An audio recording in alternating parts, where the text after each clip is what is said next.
Folks, Black Star Network is here. Hold no punches! I'm real revolutionary right now. Support this man, Black Media. He makes sure that our stories are told. Thank you for being the voice of Black America, Roland. Stay black. I love y'all. All momentum we have now, we have to keep this going. The video looks phenomenal. See, there's a difference between Black Star Network and Black-owned media and something like CNN. You can't be Black-owned media and be scared. It's time to be smart. Bring your eyeballs home. You dig?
Today is Monday, July 31st, 2023. Coming up on Roland Martin Unfiltered, streaming live on the Black Star Network. The Department of Veteran Affairs announces a groundbreaking initiative to address health access disparities among Black veterans. We'll be talking with the VA's press secretary to discuss the PACT Act. A Black family in Texas faced terror at the hands of police officers who mistakenly accused them of driving a stolen vehicle. We'll show you the chilling video highlighting the racial disparities in law enforcement and the urgent need for accountability. The Democratic Party finds itself at a critical juncture, grappling with internal divisions over the path forward for voting rights litigation in the lead up to the 2024 presidential election. We'll speak with the founding partner of Hit Strategies to unpack also how the Democrats must focus on black voters and how they must change their language and strategies in doing so. Also, I talked with Teresa Runstedler, a professor and historian of race and sports at American University, about her new book, Blackball, Kareem Abdul-Jabbar, Spencer Haywood, and the generation that saved the soul of the NBA. Also, folks, we will share with you what took place at the Alpha Phi Alpha Convention last week, where General Brown, the brother who Biden tapped to be the chairman of Joint Chiefs of Staff, was honored by his fraternity. It is time to bring the funk on Roland Martin Unfiltered on the Black Star Network. Let's go. He's got it. Whatever the miss, he's on it. Whatever it is, he's got the scoop, the fact, the find. And when it breaks, he's right on time and it's rolling. Best believe he's knowing. Putting it down from sports to news to politics. With entertainment just for kicks, he's rolling. It's on go, roll, y'all. It's Roland Martin, yeah. Rolling with Roland now. He's funk, he's fresh, he's real, the best, you know he's Roland Martin now.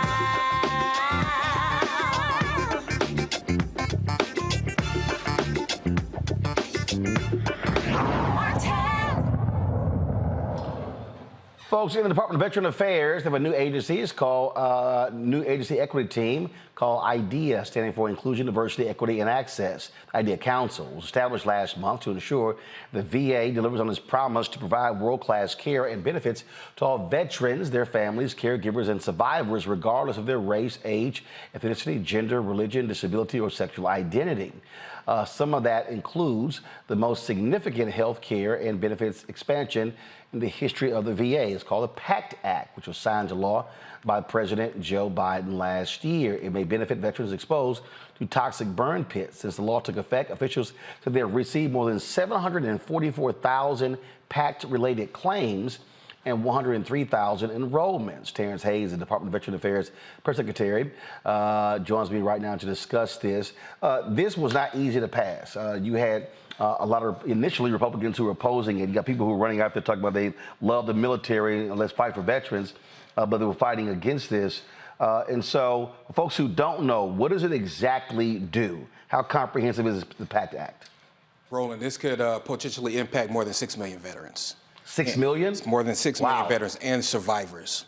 So we're talking Vietnam War veterans. We're talking Gulf War veterans. We're talking post 9/11 veterans like myself. Those who may have come in contact with Agent Orange, burn pits, or other toxic substances because of their service.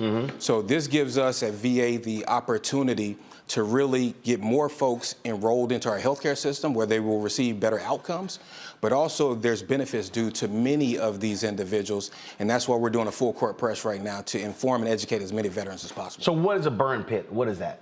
Burn pit is anything that, you know, I was in Iraq myself, and it's where we dispose of anything you can name of. You're talking about food waste, you're talking about garbage, you're talking about feces, you're talking about jet fuel.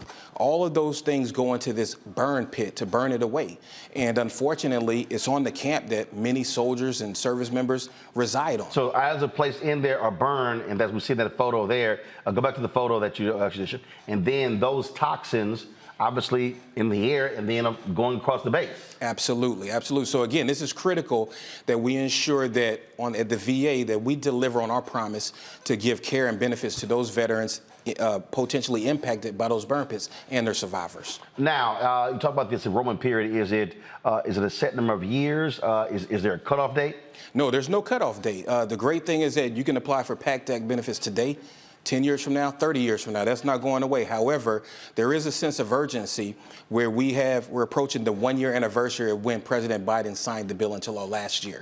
And it's important that veterans impacted and survivors please enroll apply for benefits on or before August 9th, because then you're potentially eligible for backdated benefits to when President Biden signed the bill last year. So that's 12 months worth of monetary benefits on top of other benefits that survivors may have as well. well. We're talking about education benefits, stuff like that. Now, when you say survivors, so let's say the family member has someone, they've since passed away. Can they apply? Exactly. Spouse, children. If you know that your loved one, your veteran, passed away because of any of those conditions, and you can find those conditions at our PACT Act website, va.gov/PACT. If anyone passed away because of any of those conditions, we are encouraging them to stop what they're doing, apply today. There's benefits due to them. Let's go. Questions from my panel. I'm joined by Dr. Julianne Malveaux. She's the Dean, College of Ethnic Studies at California State University, LA. Dr. Amakongo Dibinga, Senior Professorial Lecturer, School of International Service at American University. Glad to have both of you here. Julianne, you first. Sure, brother. First of all, thank you for this information. It's very important information. I think, how does this especially affect Black women? I know that we have significant numbers of Black women vets who are very often overlooked. Can you talk specifically about this PACT Act of Black women? Absolutely. As a matter of fact, I was just in Boston this past week at the NAACP convention where we signed an historic memorandum of agreement to where now the VA, for the first time, will collaborate and work alongside the NAACP to figure out better ways to ensure that we're delivering world-class care and benefits to veterans, specifically Black and brown veterans. The NAACP will help us be able to look at ways where we can bring in more Black and brown physicians, clinicians, nurses, frontline workers. We know that when you go to a doctor and that doctor typically looks like you have better outcomes. So again, that's one of the things that we are doing, and we're hoping that we can collaborate with the NAACP to do better at that, to ensure that when women veterans, specifically women veterans of color, come to VA, that they have a doctor that they can trust and that provides them the actual care that they deserve. Amakongo. Well, first of all, thank you, sir, for this incredible announcement and the wonderful work that you are doing. My question is about outreach. You talked about how people have until August 9th to be able to get, to have file back claims and the like. What is it that you all are doing, one, as it relates to the outreach, to getting to people who already feel like, oh, the VA is not doing anything for me, and already stopped and gave up on even filing claims, so they may not get this information? And what can the rest of us do out here to help spread that information? Great question. That's one of the things we're challenged with. And, the VA of old would have just, put the information out there and hoped and prayed that, veterans would find that information. But what we're doing now is we're going into the backyards of those veterans. We're going to where veterans are to ensure that they have that information so they can apply for these benefits. And then another thing that we're doing, we're trying to earn and many times re-earn the trust of veterans who may have been denied in the past. The beautiful thing about the PACT Act is that because of now what's called presumptive conditions, and if you have a presumptive condition, the burden of proof is no longer in the hands of the veteran. So if you have any of those conditions because of that, basically all you need to do is sign up, apply, and it's automatically assumed that that condition is because of your service. In the past, it would have been very difficult. So to any veteran out there who may have been denied multiple times, I'm encouraging you as a veteran myself, a Black veteran, to please apply today, give us another shot to get to yes. And a lot of people, really don't understand, again, if you may not have someone who's a family member, but many of our organizations really focus on our Black veterans. You speak of the NAACP, they have an annual luncheon there this year. Go to my iPad. This was the first year the Alphas had a military luncheon. General Charles Q. Brown Jr., he gave the keynote speech. He, of course, is the Chief of Staff for the Army. They had a long photo line. He couldn't get to everybody, so he said, I'm going to go down the line, do fist bumps with everybody. But that's the thing. So many of our Black organizations, they have veterans initiatives, Rainbow Push, and so many others. And unfortunately, our Black veterans are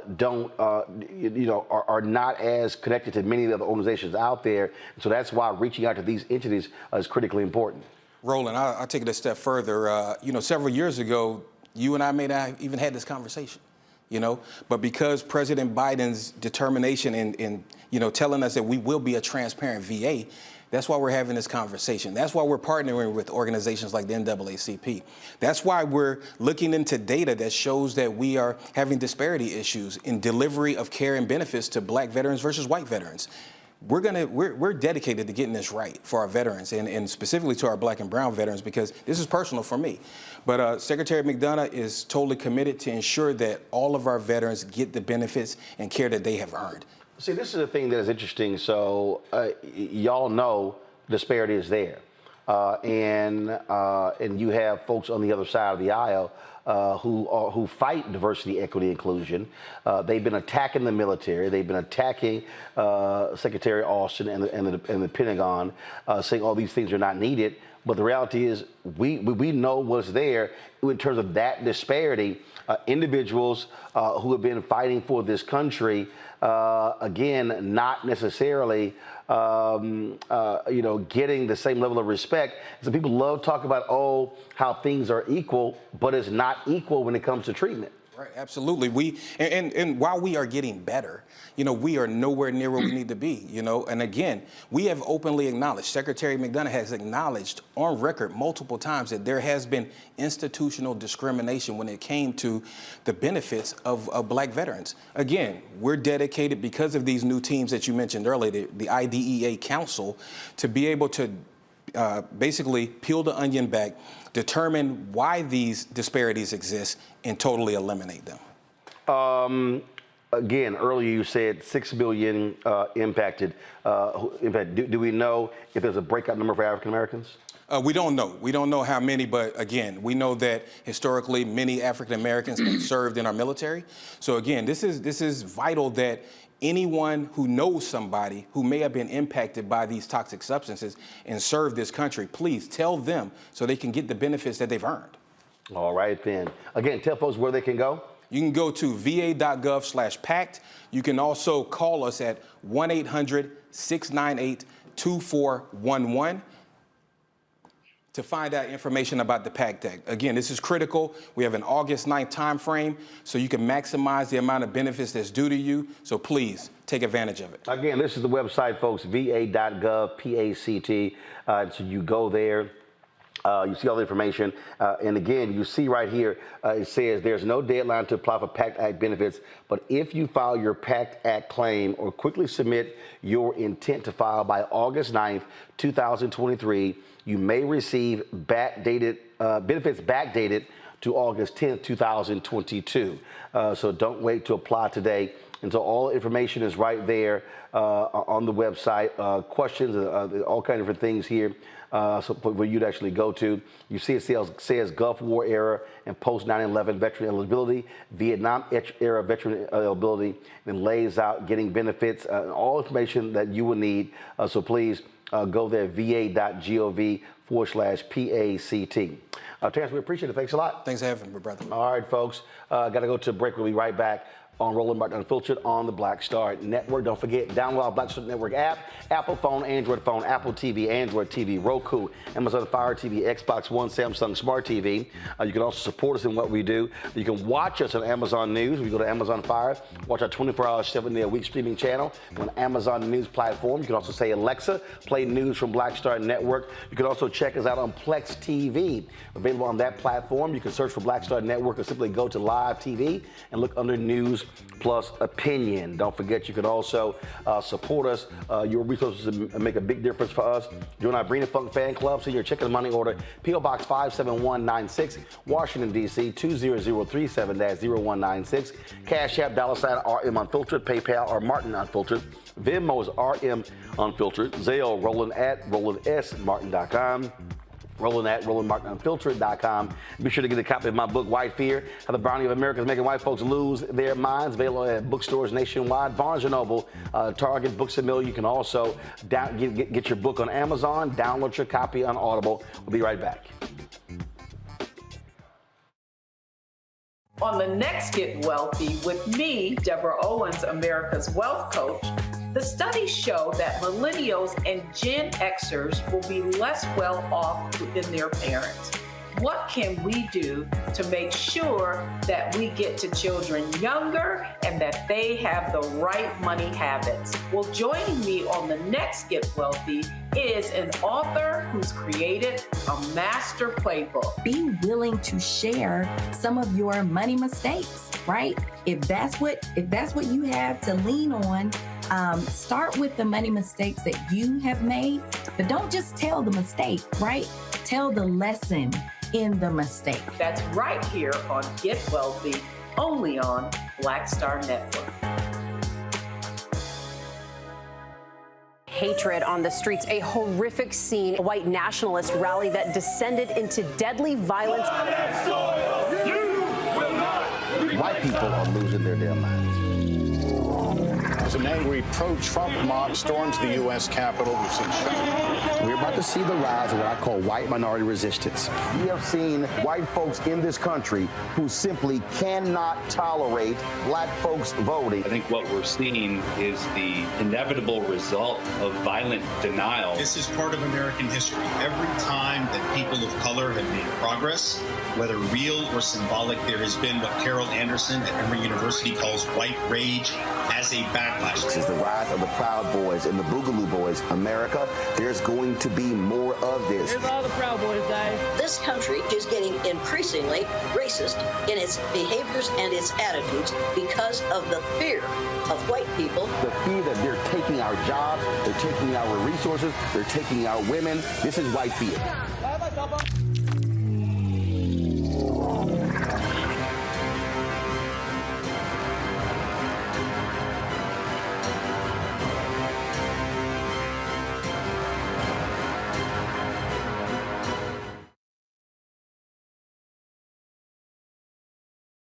Hey, what's up? It's Sammy Roman. Hey, it's John Murray, the executive producer of the new Sherry Shepherd Talk Show. It's me, Sherry Shepherd, and you know what you're watching. Roland Martin, Unfiltered.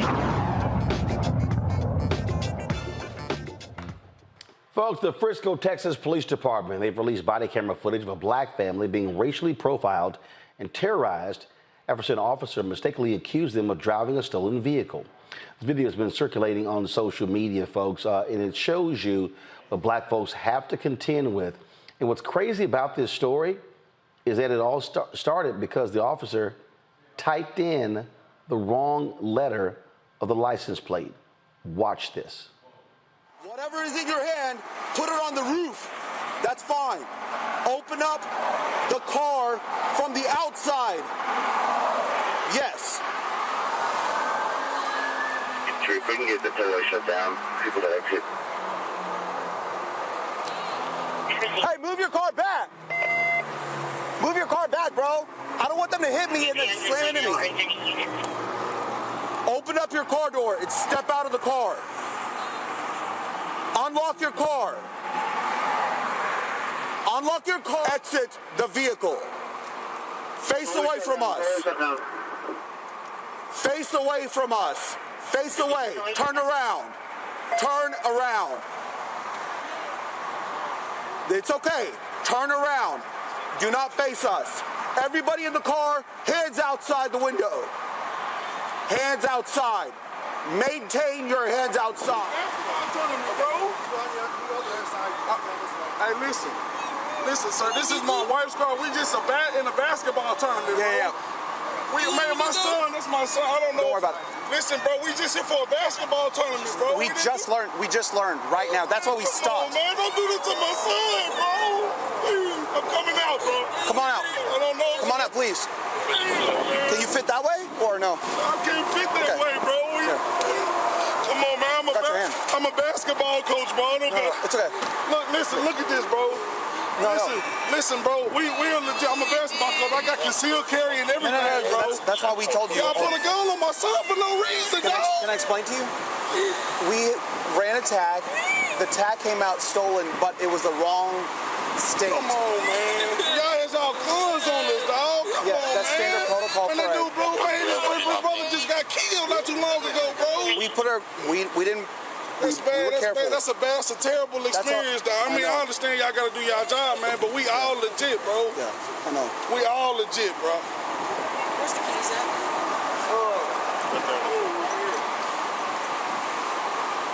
This is my wife's stuff right here. Myron Heard. I got some things. I stopped you initially, okay? So that's your wife, right? Yes, ma'am. Okay. So over by let's step over here. Jesus Christ. Hey, you're good, man. You're good. You're good. All right. So it looks like I made a mistake. So I ran an AZ for Arizona instead of AR, and that's what happened. And you can open up the doorway. I made a mistake. It could have went all wrong for us, though. mean by that? I'm just saying, though, one day, because like I say, I dropped my phone here. They yelled out, "Don't move or we'll shoot." And I dropped my phone. If I would have went to reach for my phone, we could have all. That's why we get clear instructions. No, we get. That's why we're giving you instructions. You know, But we're man, not. just there's so much shit going on, man. This hey, man, I'm telling you, man, No doubt. No, we're so sorry that it happened like this. We had no intent on doing this. You know, we're humans as well, and we make mistakes. Right. I'm not justifying anything. I'm just saying, like, it wasn't a computer that read it. It was our human error that did this. And so please forgive us, I man. made a mistake. I made a mistake. No, it's not funny. And I'm gonna, whatever happens to me, I'll deal with that. I'm sorry, man. I'm sorry, brother. Okay? If you will have no lane, you lane for now.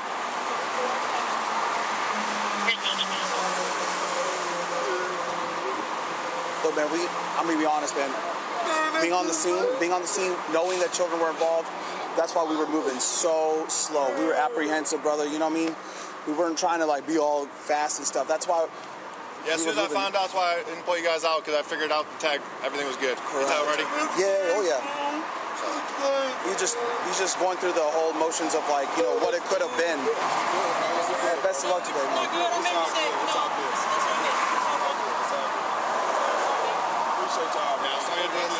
Win you guys' game, okay? Hi, man. Sorry again.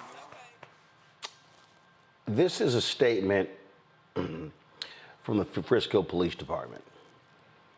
Due to recent burglaries and vehicle thefts, first of all, let's be clear. This family's from Little Rock, Arkansas. The family was not speeding. The family was not engaged in any wrongdoing. What happened was these cops, I need everybody to listen to me very clearly. These cops, go back to the statement. These cops saw the vehicle pulling out of a hotel parking lot. And they noticed an out-of-state license plate. Quote, due to recent burglaries and vehicle thefts in which chargers are frequently stolen, an officer conducted a computer check of the vehicle's Arkansas license plate. However, when entering the information, the plate was mistakenly entered out of Arizona. The error resulted in an incorrect registration return, leading the officer to believe that the vehicle was possibly stolen. Goes on to say, when they were pulled out, quote, about that time, a Frisco police sergeant arrived. The sergeant realized the mistake and immediately ordered officers to stand down and ended the high-risk stop. Fresno Police Chief David Shilson said they made a mistake, quote, and our department will not hide from its mistakes. Okay.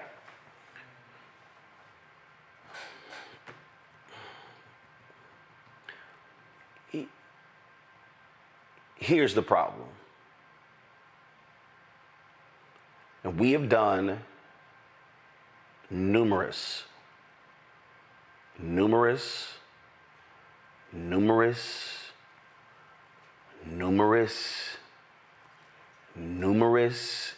stories on black people who have been shot and or killed in traffic stops. When we had the story just last week, the brother who was tased, he had an incorrect mud flap on the truck. A mud flap. We have covered stories where black people have been shot because they had an item dangling from the rearview mirror. And the cop said, oh, that was obstructing their view. Why was that?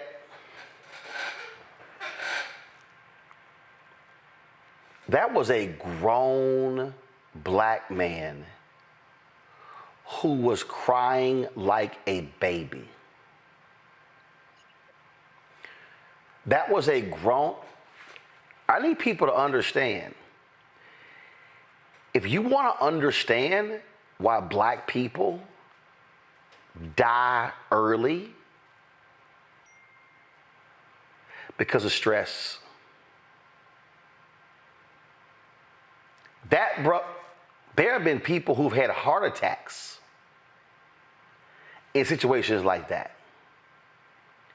That man was in tears because in a split second, he literally saw that he and his son could become the newish hashtag.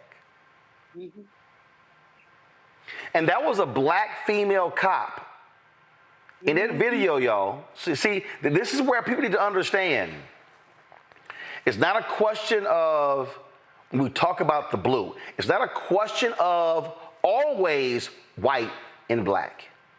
This is a black female cop who says, oh, I made a mistake.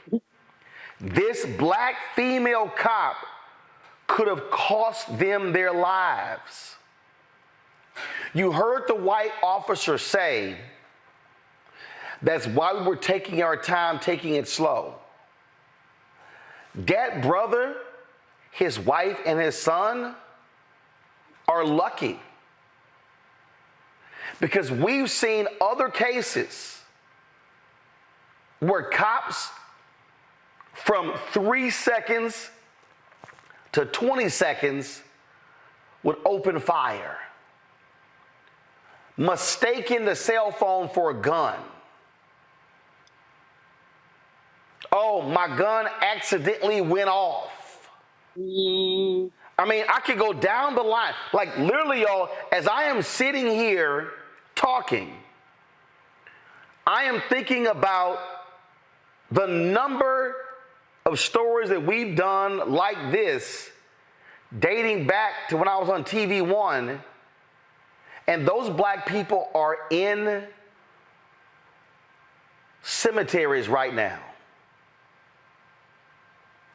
It's not enough, Congo, to say we made a mistake. And the reason it's not enough, because we've heard before where the cop said, my bad. And we've seen, where even when they admitted mistake, they weren't charged. And that black family is left to bury somebody. This is not something just to easily move past. To listen to that grown black man crying because he knew he was that close to being a hashtag. I'm a Congo.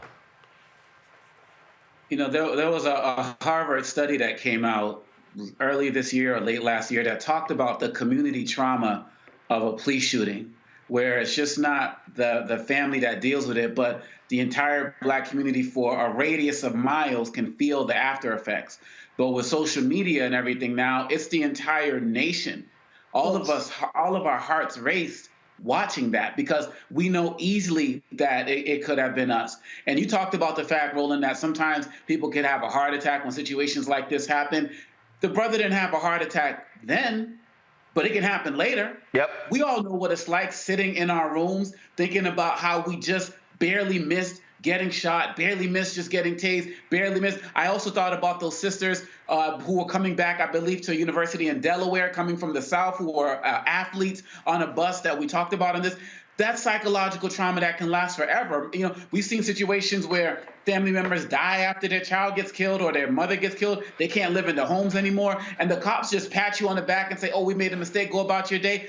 You think they were able to play effectively that day? What was that car ride like? We're putting that mindset of inferiority and that anything we can take your life at any moment into the minds of our youngest, And as a father myself, there's nothing that father did that I would not have done. Begging, pleading for my child's life, not even talking about my own, right in front of these people for the world to see. So now he's traumatized forever. That child is traumatized forever. And there's more extra video out there where the mother is losing it. And if you had played that part, Roland, I probably would have lost it here as well.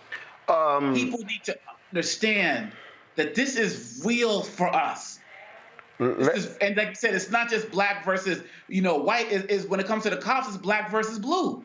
Let me, I'm going to pull this. We're going to show that video, but I want to show y'all something. I'm going to go back to this story here. While they were talking to the father and the son, go back to my iPad. It says, another officer interviewing the female driver of the vehicle, who identified herself as a mother traveling with her husband, son, and nephew, so that were 3 black men, tells police that a registered gun is inside a locked glove box in the vehicle. Quote, occupants in the car, leave your hands outside the car. We know there is a gun in there. The officer with the loudspeaker is heard saying, after learning that information, if you reach in that car, you may get shot, so be careful. Do not reach in the car. About 3 minutes later, that officer's colleague tells him the wrong tag was written. This isn't a stolen vehicle. Julian, the reason that is important, because I think of Philando Castile. Yeah. When Philando Castile told the cop that he had a concealed handgun, that cop quickly fires and kills Philando Castile. That mother likely is losing it because, again, by her saying there's a gun in the glove box, she also saw we could all end up dead. Roland, this is a family that has been unfairly traumatized. I don't care if the people are sorry or not. There have to be consequences. You just can't do that. I know. I'm looking at my keyboard right now because she says she put in A, Z as opposed to AR. But Z and R are not anywhere near each other on the keyboard. If you said it was A, Z, or AR as opposed to AT, that's not a state, of course. But, I would say, okay, maybe she made a mistake, her finger twitch. No, I'm not saying it was deliberate. It was careless. It was stupid. And basically, this sister needs, beyond counseling, she needs to be suspended without pay for at least a year. The white boy, we sorry, we're human. I don't want to hear that you're human when you reduce my child and my spouse to tears. I don't want to hear about your humanity. I mean, your humanity is incidental to the fact that we could have been killed.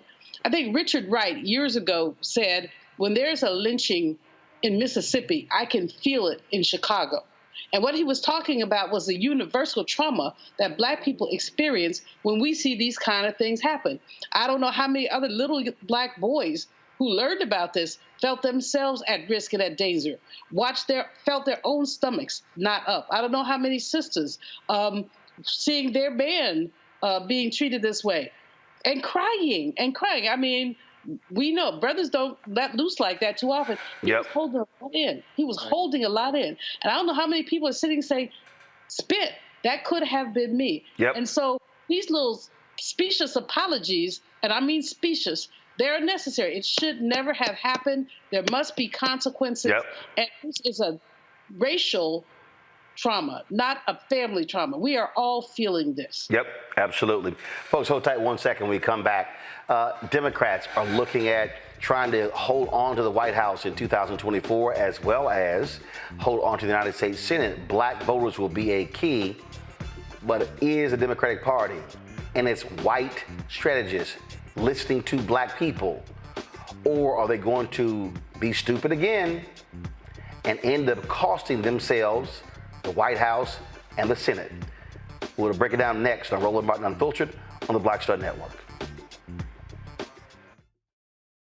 Up next on The Frequency with me, Dee Barnes, our special guest, Alicia Garza, one of the founders of the Black Lives Matter movement. We're going to discuss her new book, The Purpose of Power, How We Come Together When We Fall Apart. We live in a world where we have to navigate, when we say something, people look at us funny, but when a man says the same thing less skillfully than we did, right? Right. Everybody flocks towards what they said, even though it was your idea. Right here on The Frequency on the Black Star Network.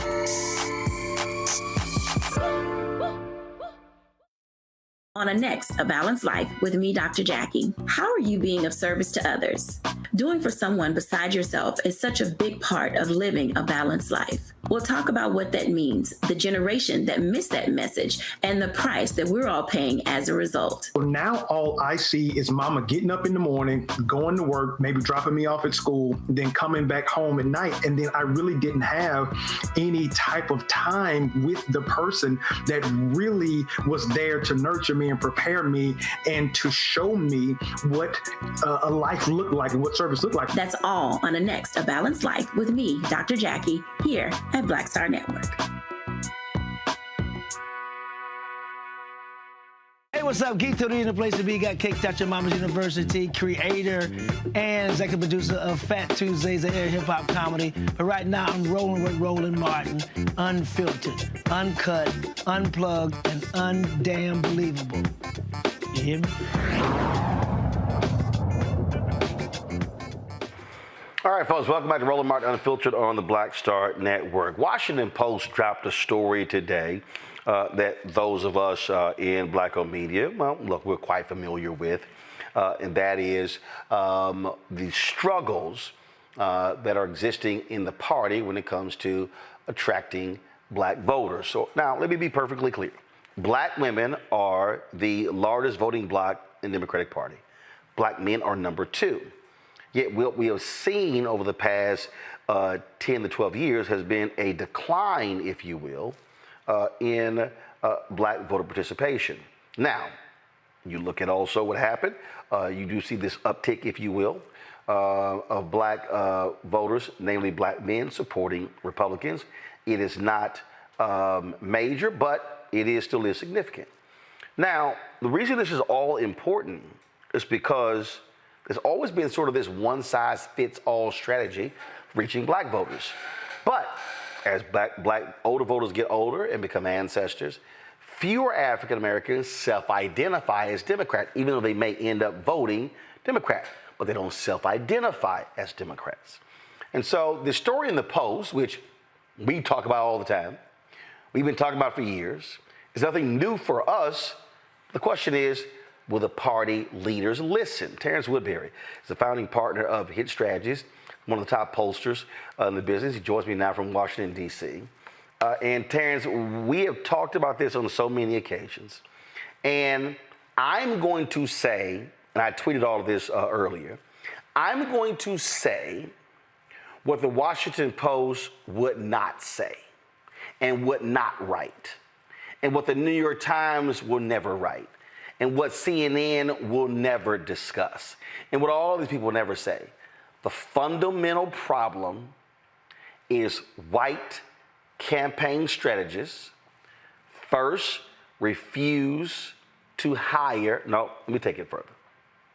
White candidates refuse to hire African Americans to run campaigns. Black candidates oftentimes don't hire black campaign strategists. They ghettoize black pollsters. And if they do hire folks, they don't listen to them. And then what they do is those white strategists put all that money in television. When you saturate the air, and then it just becomes a waste of money because that's how they get paid. They don't put money on the ground. They aren't putting money in black-owned media. And then a week before the election, when they look at polling data, they freak out and they start trying to figure out how to go spend money with black people, and now it's too late. Have I pretty much summed it up? I mean, that is, that's a lot of the problem that we're dealing with here, Roland. We have, black voters are acutely aware of the role that they play in the body politic, specifically the role that they play electing Democrats. They know exactly the role they play, not only electing Joe Biden, but nominating him. They know what role they play delivering the House and the Senate in 2020. And black folks in Georgia damn sure know the role that they played delivering the first a black man and a millennial to the U.S. Senate, again securing the control of that House for Democrats. The problem is now they just don't see enough progress on that agenda, despite Democrats and despite the Biden administration achieving many of the things that black folks were demanding. We have not done a good job connecting folks to the progress that's being made. I keep telling a lot of my friends in the Democratic Party, legislation doesn't necessarily equal progress. It's the ability to access the things in that legislation that equal progress. And that's where we got some work to do ahead of the next election cycle. So let's unpack that, because we spend a lot of time on this show explaining what's going on and walking people through.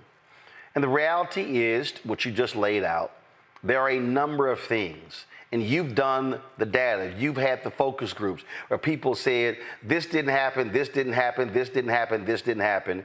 And then when you present, well, actually, this happened, this happened, this happened, then they go, wow, I didn't know that.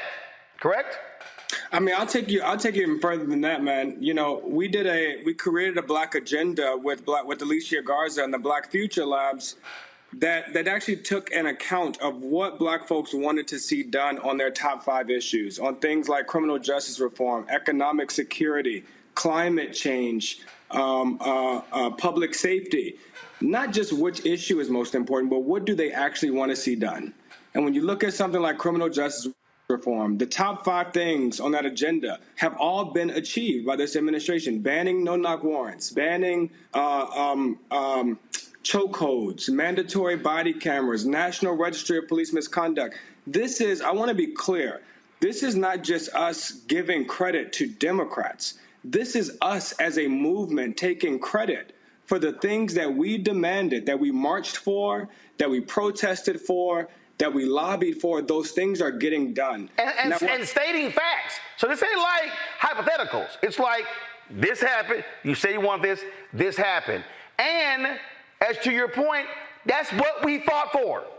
That's right. This is our progress. And we need the movement leaders from Black Lives Matter, the Color of Change, and Campaign Zero, and the rest of them to start taking credit for what their movement is achieving.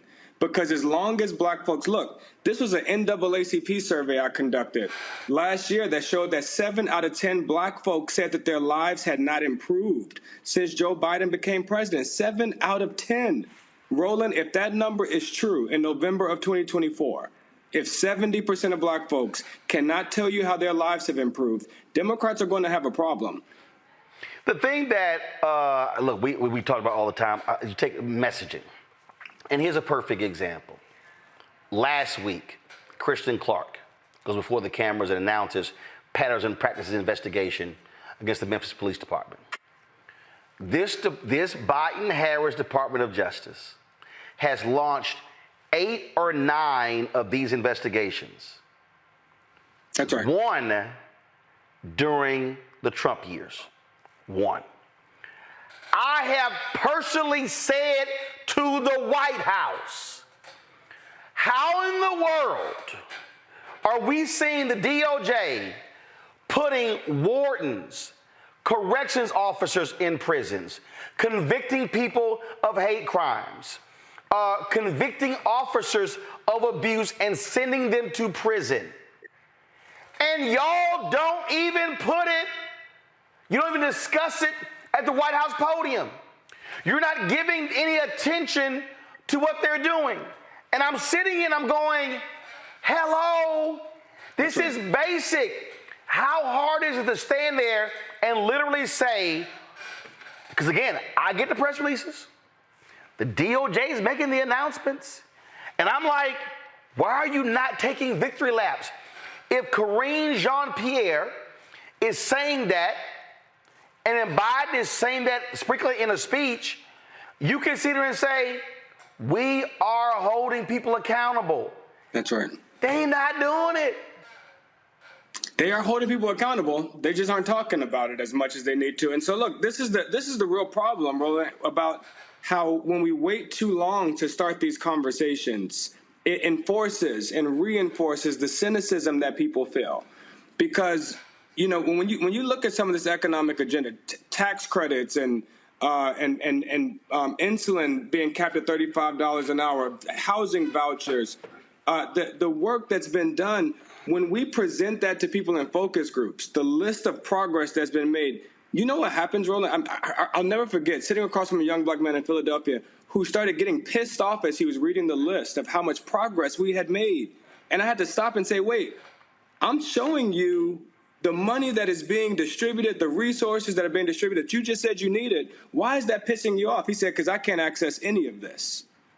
I can't access these tax credits. I can't access these housing vouchers.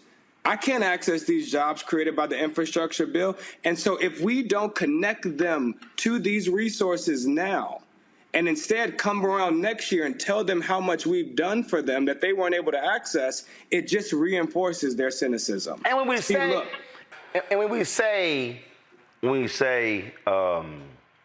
connecting, we say those things. Let me be specific. Go ahead.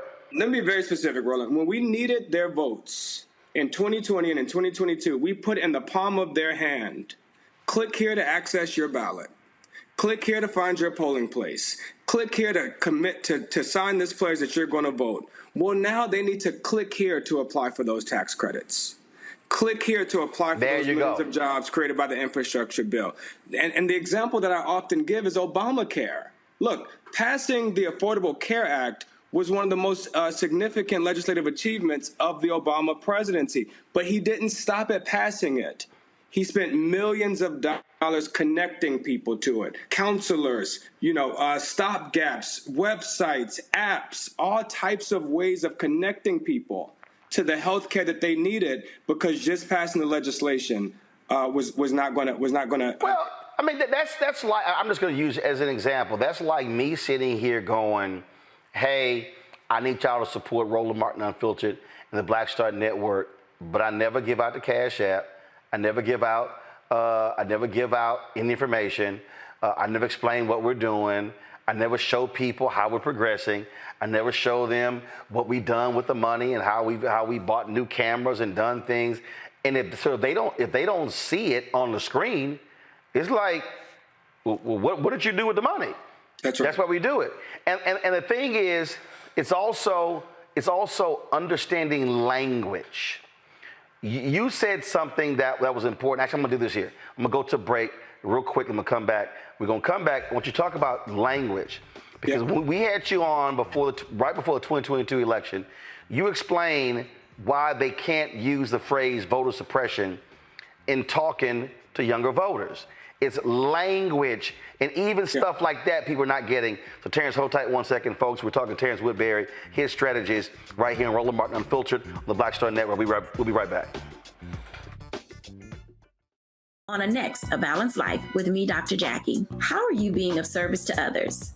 Doing for someone beside yourself is such a big part of living a balanced life. We'll talk about what that means, the generation that missed that message, and the price that we're all paying as a result. Well, now all I see is mama getting up in the morning, going to work, maybe dropping me off at school, then coming back home at night. And then I really didn't have any type of time with the person that really was there to nurture me and prepare me and to show me what a life looked like and what service looked like. That's all on a next, A Balanced Life with me, Dr. Jackie, here at Black Star Network. When you talk about blackness and what happens in black culture, we're about covering these things that matter to us, speaking to our issues and concerns. This is a genuine people-powered movement. There's a lot of stuff that we're not getting. You get it, and you spread the word. We wish to plead our own cause too long have others spoken for us. We cannot tell our own story if we can't pay for it. This is about covering us. Invest in black-owned media. Your dollars matter. We don't have to keep asking them to cover our stuff. So please support us in what we do, folks. We want to hit 2,000 people, $50 this month, raise $100,000. We're behind $100,000, so we want to hit that. Y'all money makes this possible. Check some money orders. Go to P.O. Box 57196, Washington, D.C. 20037-0196. The Cash App is $RM Unfiltered. PayPal is R Martin Unfiltered. Venmo is RM Unfiltered. Zelle is Roland at RolandSMartin.com. Hey, what's up, y'all? I'm Devon Frank. I'm Dr. Robin B., pharmacist and fitness coach, and you're watching Roland Martin Unfiltered. Welcome back, Roland Martin Unfiltered. We're talking with Terrence Whitberry, Hit Strategies, one of our top pollsters. Terrence, language. Yeah. What you say, how you say it, what resonates with voters. Two things. One, talk about your voter suppression data. But one that blew me away was when you said, when you say we need you to vote because folk died for it, they ain't feeling that. But when you say your vote could be the difference, that's right. That speaks differently and resonates with black voters. Explain. That's right. You know, we've done a lot of work around messaging and narrative with black voters, which is where a lot of the challenge is. It's not as much a governing problem as it is a messaging problem in some cases. And one example of that is the way we talk about voter suppression efforts. Right? We found that using that language, voter suppression, it incites this expectation that is something that we've dealt with before. That was something that we marched for in the 50s and 60s. That was a civil rights challenge. And in fact, it's just a distraction from the real challenges that we have today. But instead, when you talk about efforts to make it harder for just enough people to vote to make the difference, that is something that's familiar to people. And you got to be specific. Your data says, say, they are closing voting locations. That's what you say instead of voter suppression. That's exactly right. That's right. Voter suppression sounds like something from the civil rights movement. But when they're just trying to make it hard enough for just enough people to vote by doing things like closing a few locations, by ending early voting periods, that these are things that people are familiar with and they know people that have been impacted by it. And then they become more resilient. They become, we call voter vigilance, right? They're expected to overcome those barriers. Another example, Roland, that I think is going to be very important in this next election, because in 2022, defending democracy was the second biggest issue that Democrats spent money on, second only to abortion. The second issue that we spent the most money on was defending democracy. I expect those two issues to rise to the top again this cycle. The only difference now is that we can't keep expecting folks that have had mixed results from democracy, that don't always win from democracy, that those may not be the people that are most likely to defend it. The simple language shift that we have to make here is from defending democracy to fixing democracy. And fixing democracy includes a bunch of things that Democrats agree with anyway. Getting big money out of politics and reforming the Electoral College and automatic voter registration. But what it does is acknowledges to folks that we know that there's something wrong with it. And we're not asking them to just stand in line and defend the status quo, but that we need to fix it through some of these common sense democratic reforms. I laid out a series of things that I think need to happen, and I've been very vocal about this on the show. And this is what I've said. Right now, this is the end of July. We're in August 2023. I believe that right now we are in what I call the education period. That's right. So I sort of, in television, we use a phrase called back timing, meaning you build a show from the end of the show backwards. So if I'm building this from the election year backwards, election date, is how I'm looking at this whole deal. That's voting. Before voting, I got to get you registered. Before I got you get you registered, I got to educate you. I believe what they should be doing, and the CBC is doing some of this. They're not well-attended town halls. I was at one when we were at Essence. It wasn't well-attended. In fact, Friday, Congressman Terry Sewell hit me up just today, and she asked me to moderate the one that's happening in Birmingham on Friday. I'll be in Birmingham beginning tomorrow for NABJ, and she asked me to do this one. I'm going to show you the graphic in a minute, and hopefully that's going to be well attended. But you have to walk people through. You have to teach people. And I think what you're talking about and what I'm talking about, there should be literal town halls, voter engagement, low propensity, high propensity. It should be micro-targeted. There should be specific conversations with black men, specific conversations with black women, specific conversations with black entrepreneurs, specific conversations with different groups, because you have to tailor messaging to those different people. I experienced it when I was in Georgia. There was a black woman who owned a coffee shop, who supportive of Roe v. Wade, but she said her number one concern was tax policy, and she was listening to Herschel Walker. So you can't look at her and just go, oh, talk about the Dobbs decision. She was like, no, I'm looking at, I own a business, I've got employees, I'm looking at taxes. And that's the kind of micro-targeting Democrats that better understand that should be happening right now, these constant engagement conversations, and not always going to the damn barbershop and beauty salon. That's exactly right, Roland. You know, I appreciate you, brother, because you are doing a lot of the civic education that we need. And when you start to disaggregate the black community, you know, we've created these clusters amongst black voters that really begin to put them into these categories, groups of black voters beyond just age and gender, right? Because when you start to break them out, there's a very cynical group of black voters that are closest to the pain, that haven't felt like the democracy has been working for them. For a lot of them, they are choosing to withdraw. They are choosing to not participate in a system that does not seem to work for them. But then there's another group that's equal, the exact same size, 30%, that is not cynical. In fact, when you ask them, they say they participate in every election. But the record shows that they didn't miss a few. That's just a lack of information. When I talk to them folks in focus groups, they actually get pissed off that they missed the last election. Well, there's a different intervention for the cynic that says this doesn't matter. That voter, in fact, needs to be persuaded to re-engage, while this other voter, this lower information, aspirational voter that thinks they vote in every election, they need to be informed and empowered. And so we got to make that difference. And the last thing I want to, you know, as we talk about this language shift, and I've been responsible for some of this, as I've been trying to close the gap between black men and black women. We have to stop talking about the problems with black men, because it seems to imply that they're the problem. Yep. Instead of talking about the barriers that have been erected against black men. And there are barriers that we need to start tearing down. And it ain't black men's fault that they're there, but it's our fault if we know that they're there and we don't start.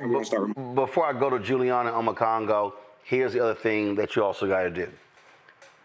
You got to give black men credit. Doug Jones, when he won the election, it was very interesting. All of these stories, nearly every story, and let me be real clear. I done put a bunch of sisters on the air. I have higher heights, named it so. Can't nobody sit here and try to question my credentials when it comes to black women.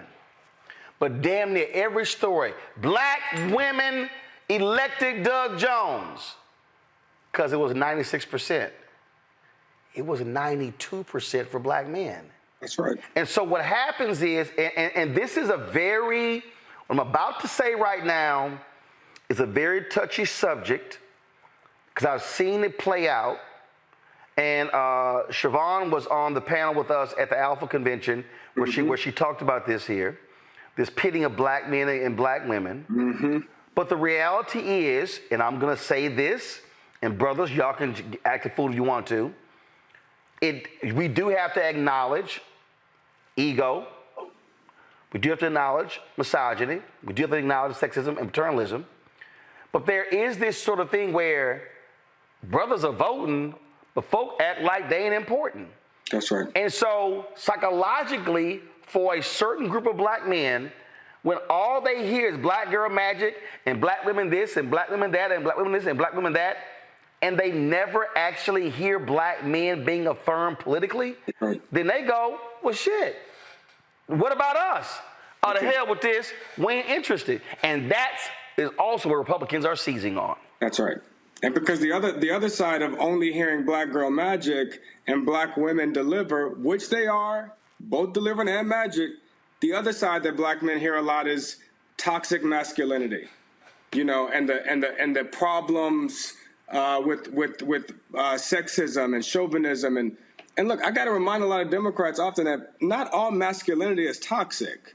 And we cannot allow Republicans to claim these values that are so inherent to who black men are. Black values like family, like masculinity, like Jesus, not just God, but also Jesus is critical to a lot of the foundation of who a lot of black men think they are.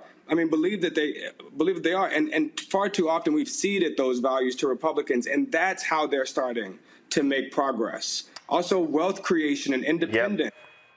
You know, not all black folks is poor. This ain't always about reducing There you poverty. go. Yeah, hey. Some of it's about creating wealth. Hey, look, I was asked by the White House after President Biden's State of the Union speech, and they said, hey, what do you think? I said, yeah, it was a good speech. I said, but y'all need to focus on business creation and building scale. I said, I'm telling you right now, I said, the numbers are real. And see, people don't want to own up to some stuff. Look, I found that school choice is the black choice. Andrew Gillum learned that in Florida. Nobody can explain why 18% of black women voted for Ron DeSantis because he was talking about opportunity scholarships. It's a whole bunch of black women want to make sure their kids get educated, and school choice is one of those issues. It's a lot of Democrats who oppose charter schools, they oppose vouchers, but guess what? It's a big percentage of black people where that is important, and if you go so hard against that, they like, yo, I'm a single voter issue. And so these are the nuances of the 21st century black voter that these white campaign strategists and candidates don't seem to understand is happening in real time. That's right, Roland. Look, man, I appreciate you giving these platforms to voices that just have an alternative perspective because, look, there is an opportunity here to really mobilize and catalyze the progress that's been made. I think we have to change. We got to do a few things different, change some of the language. We got to change some of the messengers, not just the message, but change some of the messengers. We need us telling us how we have made our lives better by voting.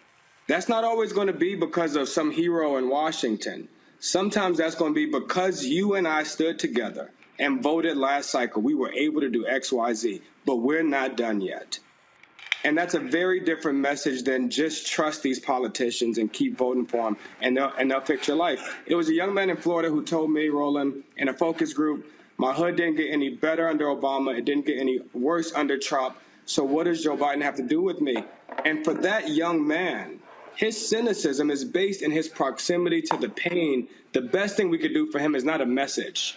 The best thing we could do for him is relieve that pain. And the thing here, and again, I'm coming to you, Omekongo, Julian, trust me, I am. When I talk about black-owned media, the reality is, so here's a perfect example.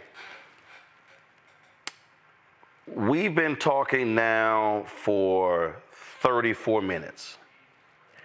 MSNBC, Fox News, definitely not Fox News, but CNN, ABC, NBC, CBS, they ain't dedicating this type of time to the nuance of walking us through that.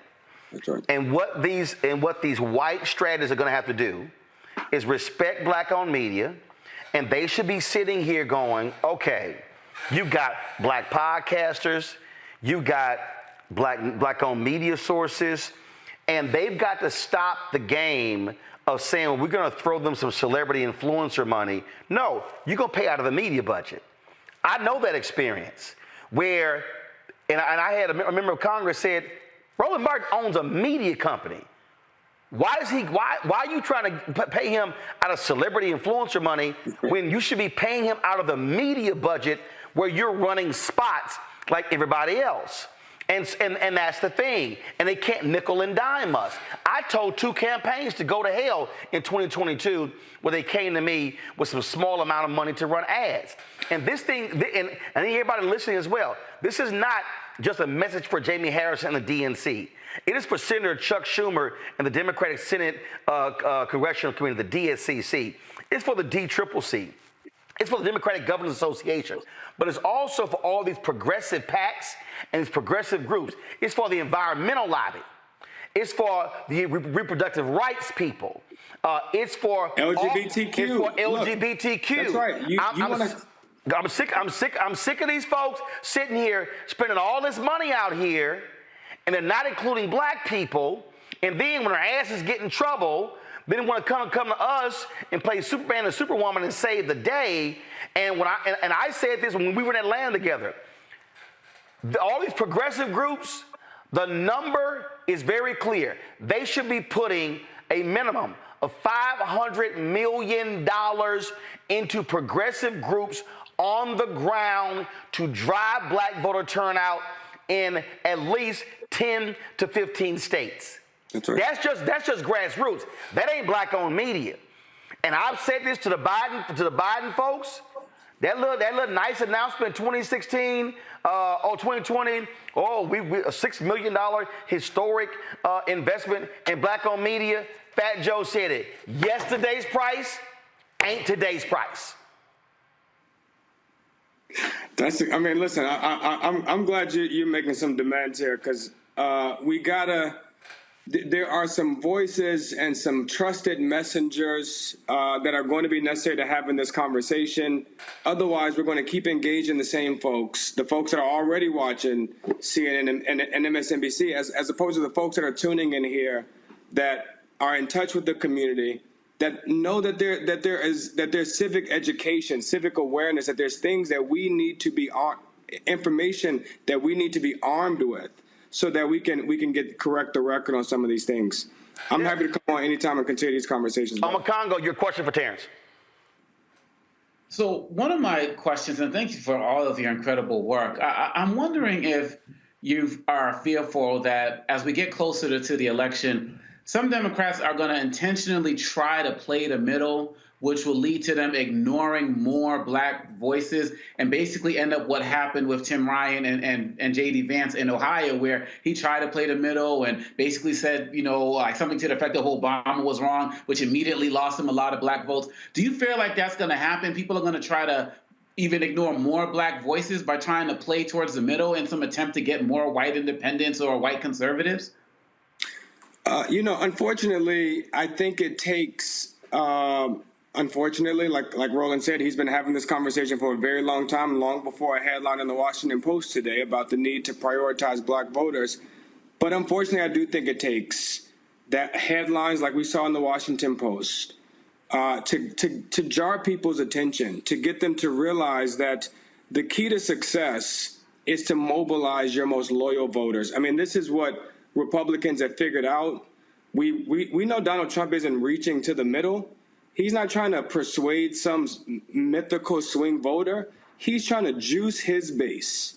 Everything he says, every stage he walks on, every headline out of that campaign is to juice his base. And it works. He surges the right. And we have an opportunity to surge the left. I think that a lot of the surge that we saw from the left in 2020 was a response of the movement. A lot of that was the Black Lives Matter protests and the groundswell that we saw from young people. And in 2022, a lot of that was from the reproductive justice movement. Well, this time, either we have to recreate those movements or we have to find new ways of harnessing that energy that is oftentimes coming out of young people and multiracial coalitions. Julian? First of all, Mr. Woodbury, thank you for your work.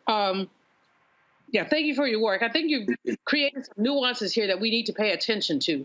At the same time, I'm just going to say this to y'all, both of y'all brothers. I love my black men, always have, always will, but y'all got to back up off of some of this stuff with your own sexism. I appreciate what you said, but let's be clear. There has to be a conversation among black men bringing people like Siobhan to the table to say, Siobhan, the sister who's head of NCNW, to say, how can we talk about getting out of this? Because there's sisters who are walking around with their mouths poked out. They believe they're wrong, but they believe that black men cost Stacey Abrams the election. That's an example of that. And we as black people refuse to talk about sexism in a way that's calm, holistic, and forward-thinking.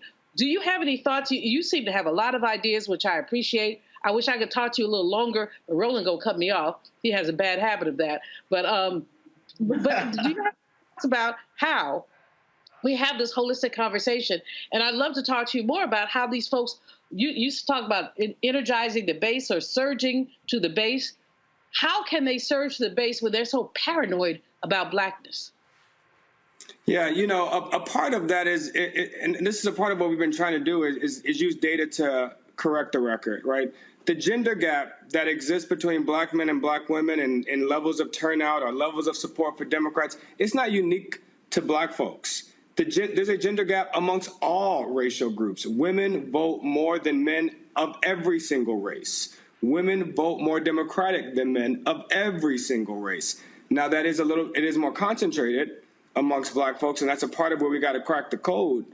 But that's a part of what we have to do here is just start correcting the record. And the second way we do that is to stop talking about the problems within our community, the problems with black men or the problems with black millennials, and start talking about the barriers that have been erected to make it harder for these groups to participate in the same way and with the same conviction.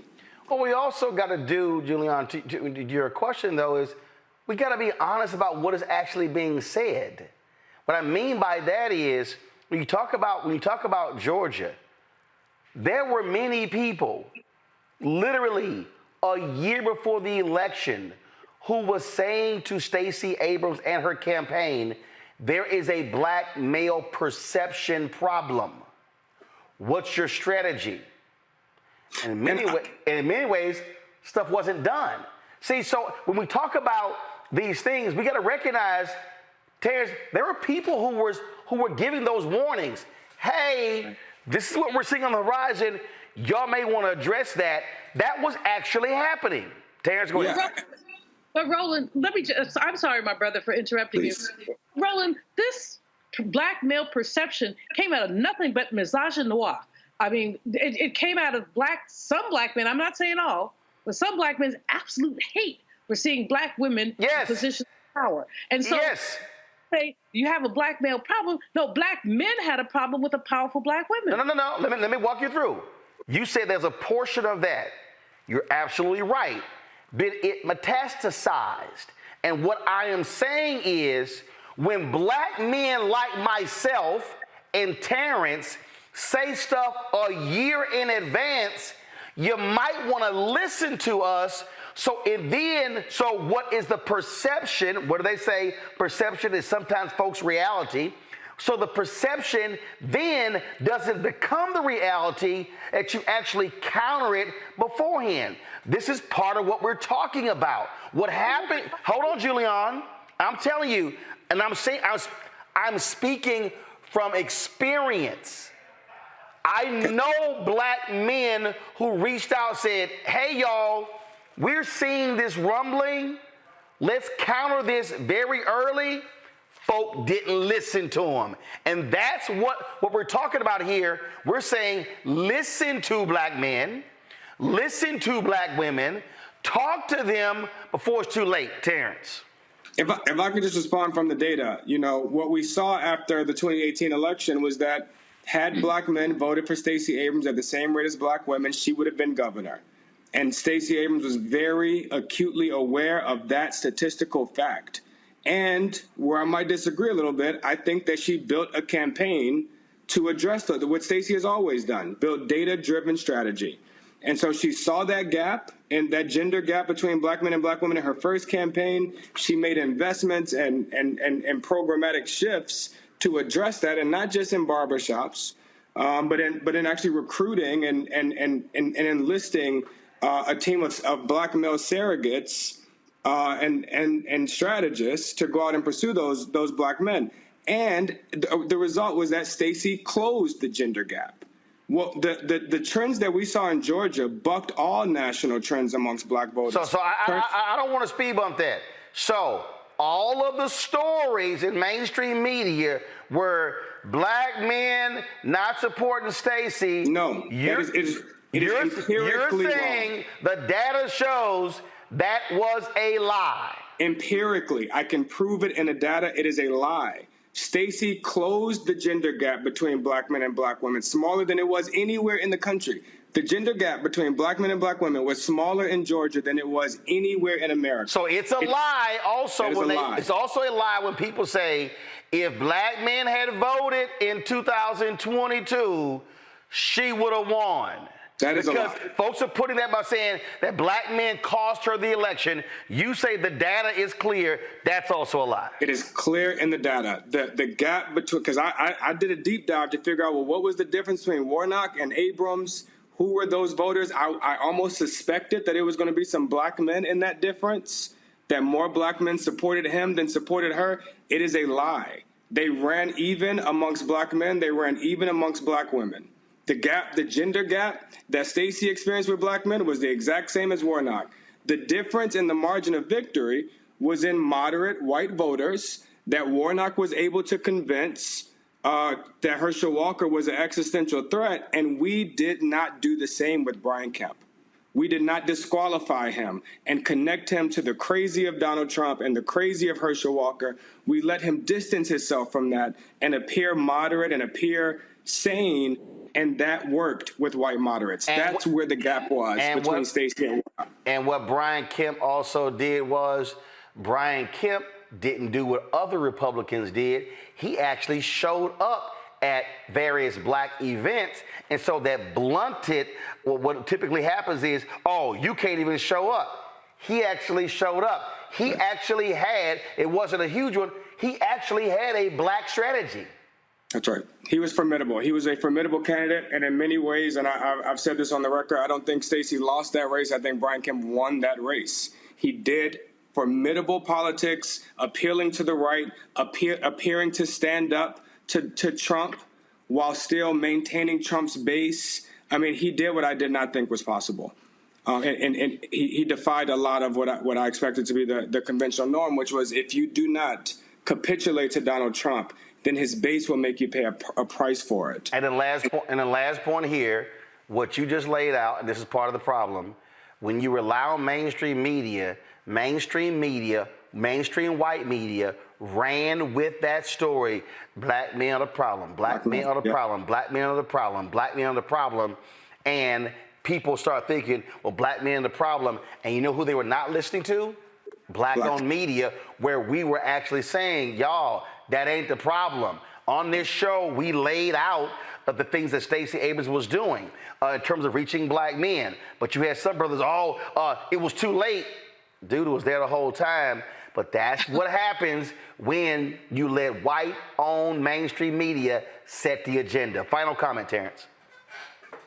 This is one that we're going to have to continue to correct the record on, both within our community and to folks that claim to serve our communities. We do have to correct the record on the gender gap between black men and black women. You've heard me say this, Roland. The one that I'm even more concerned about is the generation gap between younger black voters and older black voters. I say all the time, black seniors are my favorite voters because we know they're going to vote and we know who they're going to vote for. That is not the case of black voters under the age of 50. They need to be convinced to vote, and more frequently, they need to be convinced to vote for Democrats. Absolutely. Terrence Whitbury, Hit Strategist. We appreciate it, brother. We'll have you back again. Thank you, brother. We come back. I'm going to pick up on that particular point there, talk about it with Omakonga and Julian. We come back right here in Roland Martin Unfiltered on the Black Star Network.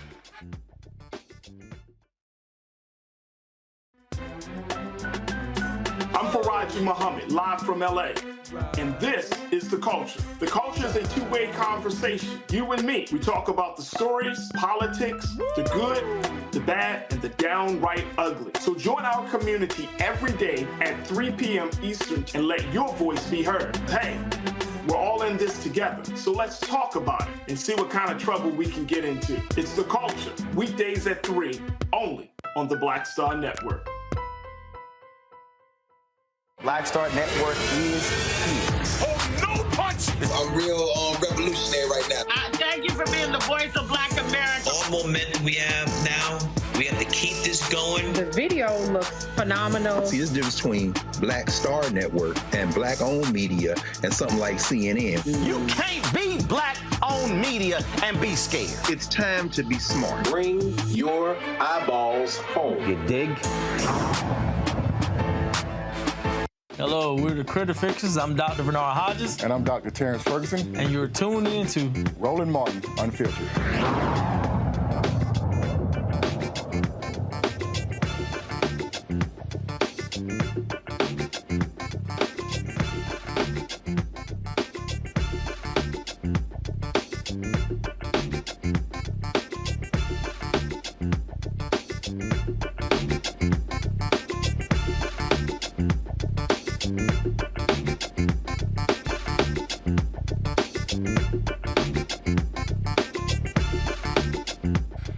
2012, 2016, 2020, 2022, 2018, we on this, my TV One show, this show, I often would show people various studies when it came to black voters. The point that Terrence Woodbury is making at the end there, people need to understand. The folk who gonna show up, 65 plus. I remember National Coalition on Black Civic Participation had their phone banks. And I think they were called in Florida. And so they reached this one household, it was a sister. She was in like her 70s and 80s. She said, baby, let me be clear with y'all. My son is picking me up tomorrow at X time and taking me to the polls to vote. Y'all need to stop calling me because I got my voting plan. Call somebody else. It was too funny when they relayed that story to me. And so the numbers are there. They are going to turn out. I say to millennials and Gen Z constantly, you may have the numbers, but you're not maximizing your numbers. I say the exact same thing to Latinos. In Texas, there are 2 million eligible but unregistered Latinos in Texas. There are 700,000 eligible but unregistered Latinos in Texas. A study was done in 2022, the exit polls show, that 75% of all Texans under the age of 30 did not vote. 75%. And so when we're talking about what's happening now, this is where the voter education comes in. We've got to have real conversations to young voters to explain to them, you sitting out elections means that those who are Gen X or baby boomer, they're the ones who are deciding your future. So you can't complain about the old folk decide our future when you're not showing up. Which means that, and I say this all the time, Juliana Macongo, I said all the time how we got to go back to Schoolhouse Rock 2.0, 3.0, and literally walk folks through basic civics, not saying, well, y'all stupid, but saying you never actually was taught these things, because that's really a fundamental problem here.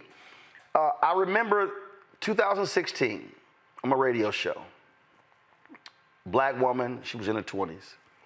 She called into the show, and she said, I ain't feeling Hillary, I ain't feeling Donald Trump at all, so I'm not voting in the presidential election. I'm focusing on state issues. I said, where you from? Again, I think she was like 23 or 24. Activist, engaged. So you would think, what I'm about to tell you, she knew. She said, I'm from North Carolina. I said, okay. I said, what are the 3 issues that you plan on focusing on? And so she threw the 3 issues out. I said, okay. I said, now you said you're not going to vote in the presidential election, right? She said, absolutely not. I'm not feeling Hillary or Donald Trump. I said, Are you aware that your 2 U.S. senators have blocked 2 black women who President Obama nominated for the federal bench? It was Tillis and Barr. I said, are you aware of that? She says, no, I'm not. She said, my number one concern in North Carolina, voting rights. I said, interesting. I said, are you aware that it's federal judges who have ruled against North Carolina's voter suppression bills? I said, so if you're telling me that voting rights is your number one issue in North Carolina, but you're sitting out the presidential election, then you're sitting out the person who picks federal judges. Then you're sitting out the U.S. Senate race where they confirm federal judges. I said, so sister, I'm confused. How can voting rights be your number one issue and you're completely ignoring the individuals who play a direct role in the issue that you say is your number one issue? Julianne, she was stumped. I said, sister, you're not connecting the dots to how federal policy has a direct role on what's happening in your state. She was blown away. Well, you know, one of my favorite stories that I'm told not to repeat is of a young lady who told me she could not vote for Hillary. And she got very emotional at the 16 Democratic convention. I had played some role in her getting there. So, you know, I was a little fried when she jumped up and she could not vote for them. So I stopped speaking to her. 2 years later passed, here we got Gorsuch and Kavanaugh. Baby girl calls me Doc, and she's all emotional again. What are we gonna do about our abortion rights? And I said, baby girl, I'm over 60. I don't have abortion rights. But what you have is a problem because you did not have forward thinking. Politics are not personal. This is what our young folks need to understand. You don't have to like the person. You have to look at what their platform is. I think it was Bill Clay Sr. said, no permanent friends, no permanent enemies, just permanent issues. And that's what our young people need to understand. I don't care if the person is charismatic. I mean, if Trump had a brain and he was pro-affirmative action, well, I can't say I would vote for it, but I had a lot of ifs there, if he had a brain. But in any case, you know, you can't, they have gotten this stuff so personalized. And you said something earlier, Roland, about Schoolhouse 2.0 or 3.0? No, it was Schoolhouse Rock. Those of us who grew up watching Saturday morning cartoons, they had Schoolhouse Rock, and we be watching cartoons, and they would have all these jingles teaching you about politics. How bill becomes a law. Yeah, that's the one. There's only a bill. It was only a bill. It was sitting on Capitol Hill with a nice little. We don't have any of that anymore. Somebody needs to do that. Roland Martin, you got a lot of stuff to do. Maybe you can do that too. Well, the thing is, again, here, Congo, it's not saying y'all ain't nothing, y'all ain't trash, y'all dumb, y'all ignorant.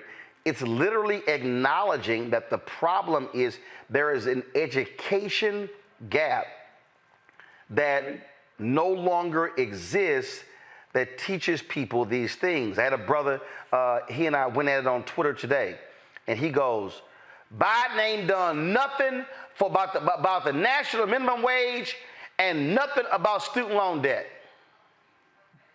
I said, brother, first and foremost, Congress has to pass a bill to increase the minimum wage before Biden can sign it. Yes. 2, Biden did cancel student loan debt. The Supreme Court overruled him. I said, they've used other procedures that have canceled billions of dollars in student loan debt. But what was crazy to me, Congo, I've had some people actually say, even with the limited cancellation, this is bullshit. It's only $10,000. Right. Only? Only? I mean, you have some people who are mad that Biden has only canceled 10 or 15,000 in student loan debt. That's 10, 15 grand your ass ain't got to pay back. That's right. That's right. Man, it's sad and it's scary. You talk about the information gap, and one of the challenges is that we have people who are filling that information gap with a lot of misinformation and a lot of disinformation. So that education that you gave that woman who called you, or earlier, they're not getting that in other places, even outside of Schoolhouse Rock and places like that. We have in social media spaces, TikTok and YouTube and all of these places, people who are influencers who are out there talking about, I think I may just sit this one out. Biden hasn't done enough. They're uneducated. They don't even have the knowledge. And so they're really helping create a generation of people who are going to feel like they don't need to get involved, unfortunately, until it's too late. When I teach at American University, one thing I did last semester was I asked students from January, I started asking them every month, how many rights have we lost in this country or are we about to lose? And it kept growing every month. And then the other question I would ask them is, what have any of you done about it? And, have you contacted a congressperson? Have you funded an organization that does voting rights? And, fewer and fewer hands would go up. And I'm saying this is why the problems exist, is because of your lack of engagement. You have this idea that you're invulnerable, things aren't going to bother you. And even if some legislation does happen, it might affect poor members of our community in the United States versus you. You think you got resources and the like, but it's just a matter of time before they're coming from you. And so when I think about those students who are majority white, I'm thinking, what's happening with the black students? What's happening with the black youth? Where are they getting their information from? Who's filling that void? We haven't seen an uptick from the hip hop community that we saw when Obama was running and the like. We haven't seen people embracing Black Lives Matter and Black Voters Matter and other organizations like that in the last 3 or 4 years like they used to. Right. Or like they did, I would say, 7, 8 years ago. And those types of things are problematic. And so, like you said, this is education time. This is education period where we got to listen to Mr. Woodbury, listen to you, and start really generating the information systems again, because they already exist. We just got to revamp them so we can handle this thing come next year.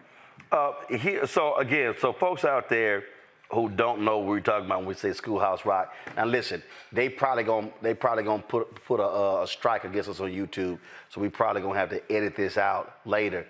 But again, for the people out there who think I'm making this up, y'all, this was actually real. Watch this.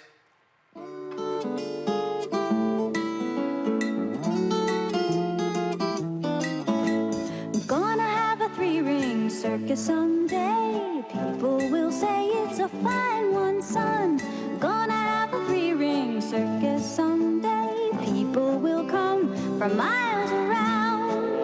Lions, tigers, acrobats, and jugglers and clowns galore. Tightrope walkers, pony riders, elephants, and so much more. Guess I got the idea right here at school. Felt like a fool when they called my name, talking about the government and how it's arranged, divided in 3 like a circus.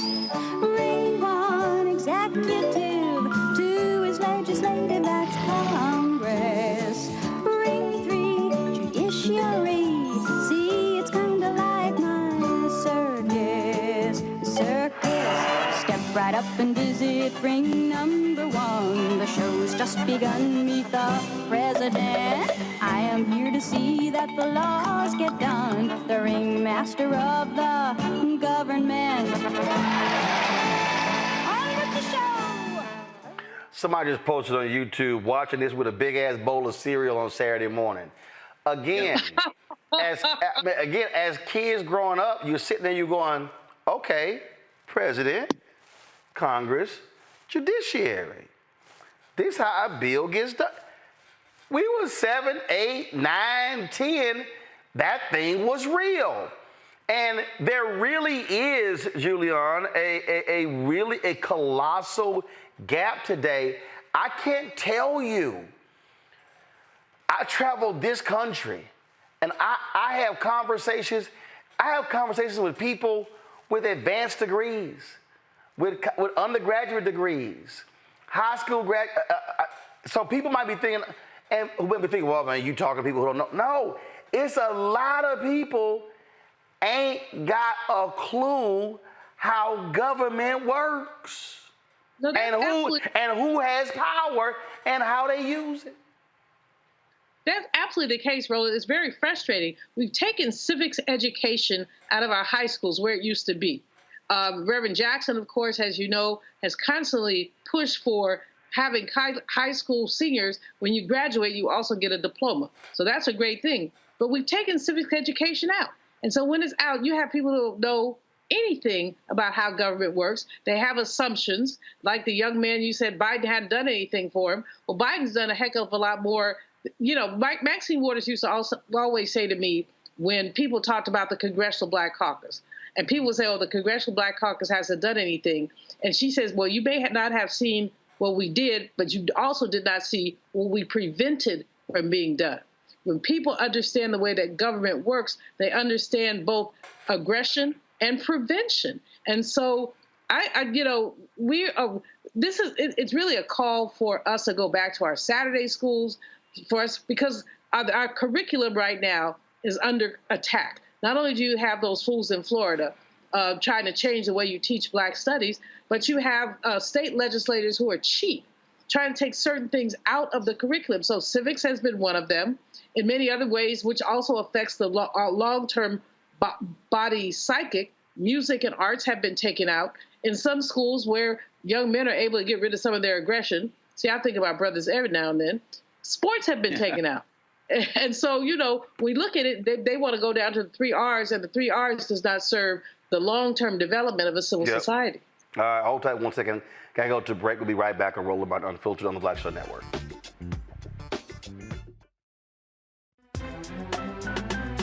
I'm Faraji Muhammad, live from LA.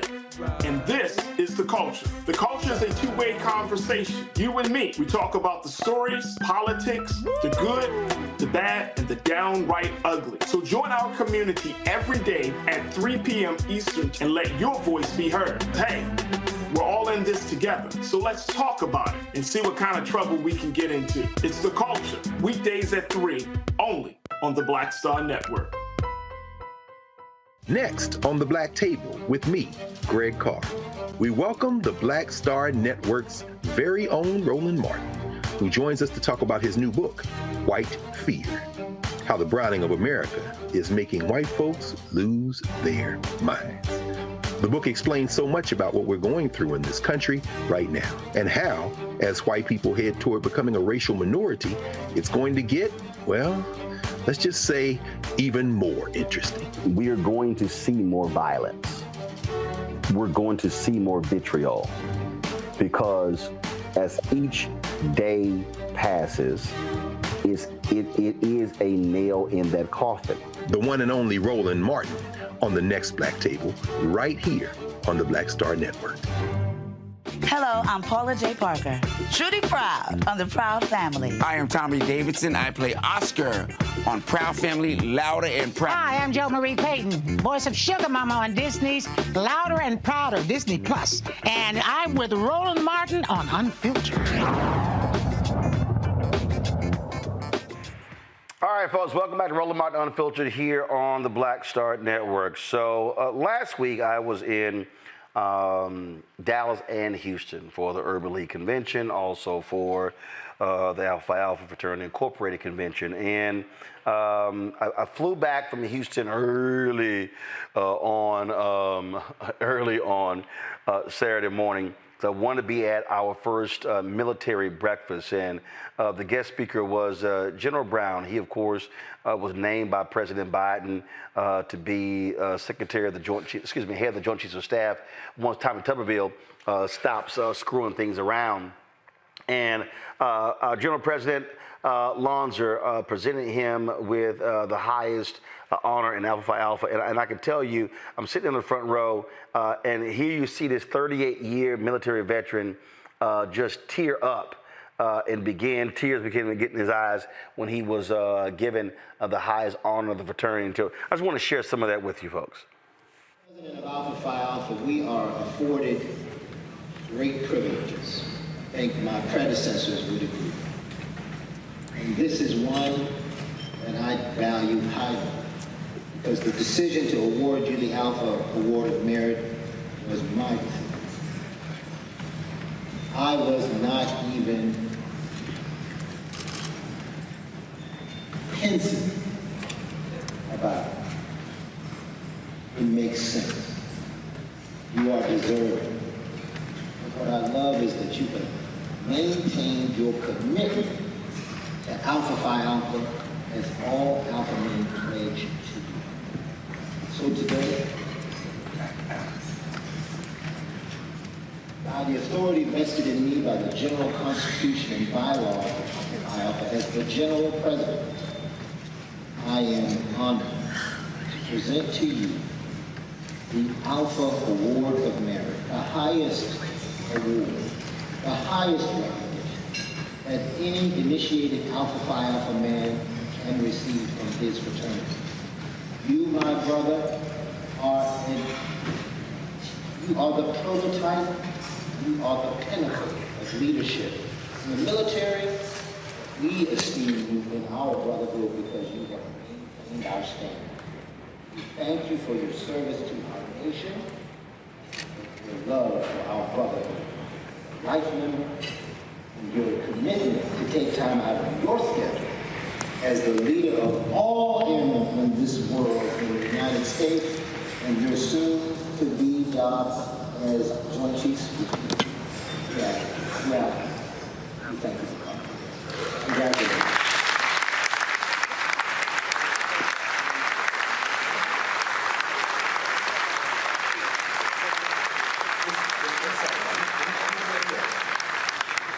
General Berry also will receive. Of course, anytime you see the folks in the military, they love having these challenge coins, and so I was able to get one from General Brown. I got a whole collection here. These it says on one side United States Air Force, and the other side says General Charles Q. Brown Jr. with the 4 stars, CSAF 22. That stands for Chief of Staff of the Air Force. First African American to become Chief of Staff of the Air Force, and now he'll become, if confirmed, once the Republicans figure out with Tommy Tuberville getting out of the way, he will be the second African American ever to be head of the Joint Chiefs of Staff.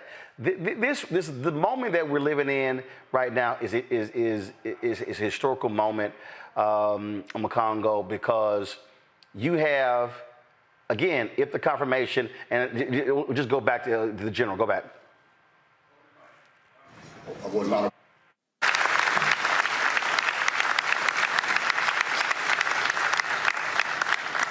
Just let me say thank you. I was not aware this was going to happen. I am so honored to stand here before you today as an Alpha. Here, here.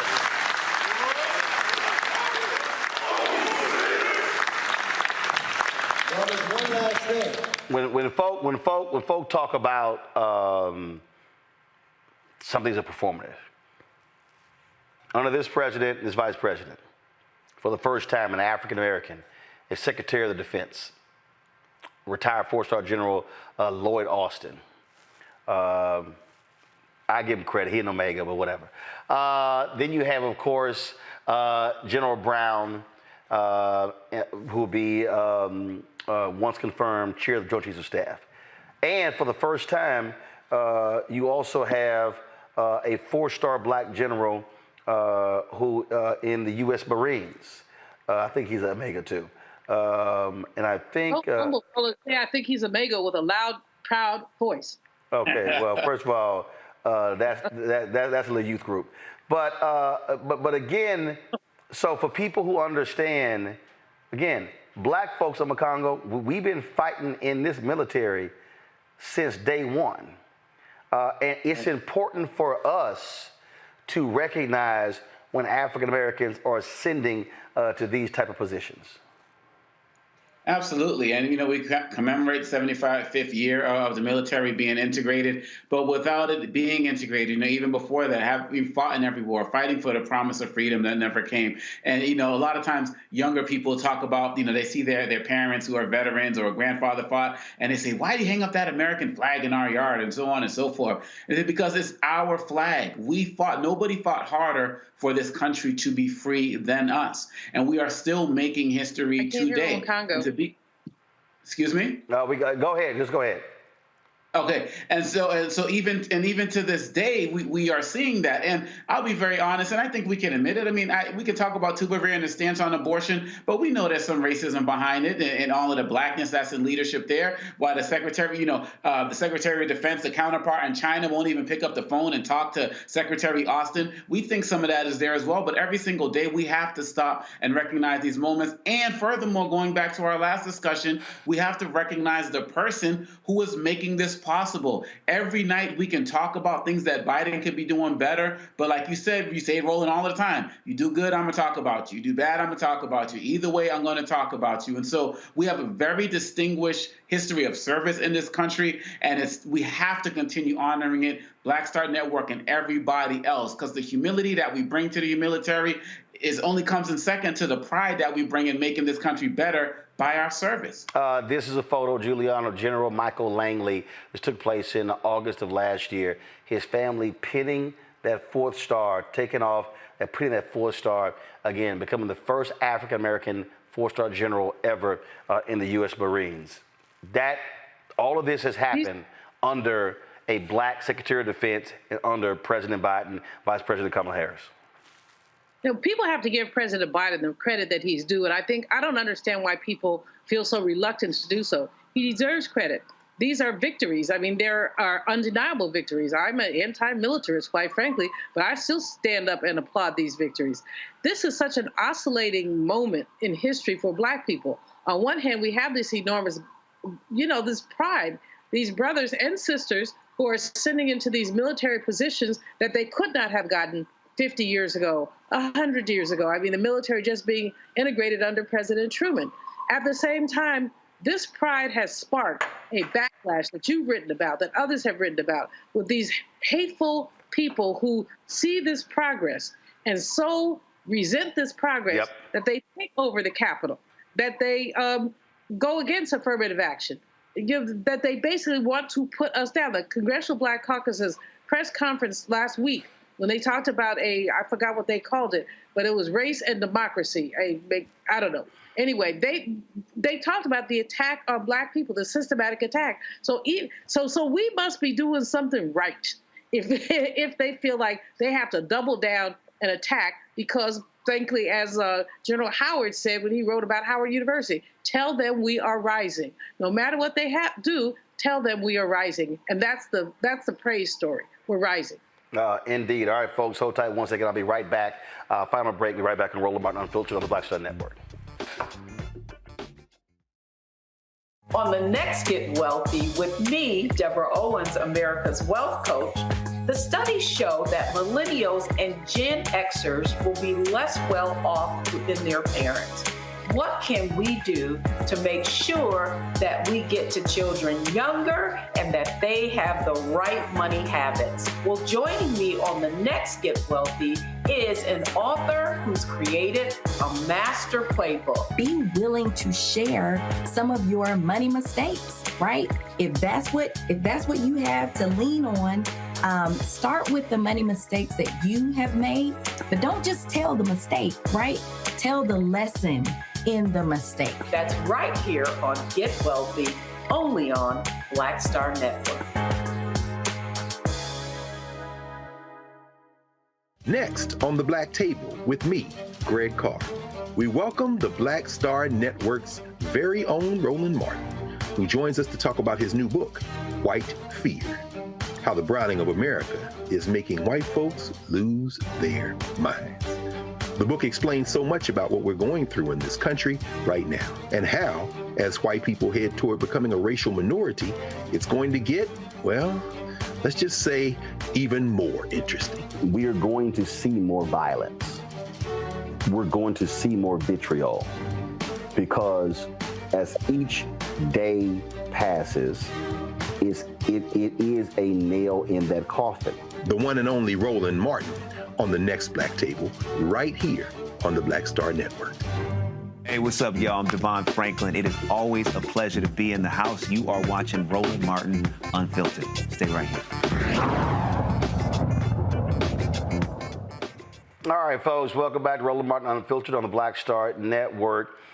We talked earlier about a Washington Post story dealing with black voters, but there was another story today that I found to be quite interesting, and that was in Axios that dealt with this split, if you will, between the Biden campaign, the DNC, and attorney Mark Elias. He is the one, of course, who's been leading in many ways these strategies, fighting these voter laws, and it has been really, really interesting reading this story about how Bob Bauer, who is top attorney for Biden, also is the husband of Anita Dunn, who is a top official for Biden, how they've been disagreeing with Elias and his aggressive strategy, suing everyone, saying, and one story said that Bauer has been saying that he needs to be more understanding of these conservatives in the federal judiciary.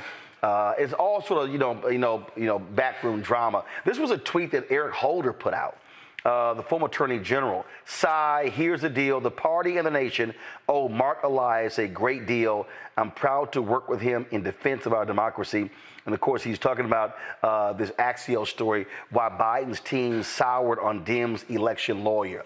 Now, they say that, well, they hire other lawyers for the DNC, that Elias's law firm represents the DSCC and other Democratic organizations. But here's what's and I tweeted that this was, stupid. And this is real clear what I said here, Omokongo, and that is this here.